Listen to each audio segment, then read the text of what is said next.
In this video, I will show you how you can turn on or turn off the camera flashlight of your Samsung Galaxy A37 or the A57. And for that, you have a couple of methods.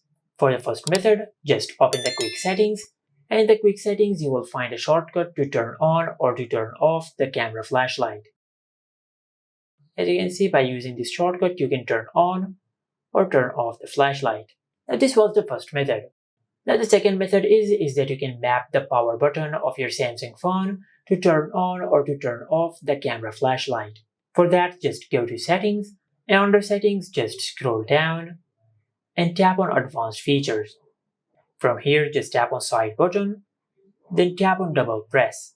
Now just make sure that the toggle for double press is turned on, and after that, instead of camera, just select torch.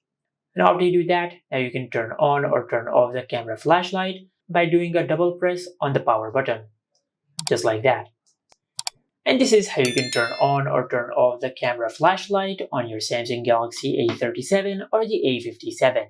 Make sure to like, comment, and subscribe. Thank you for watching.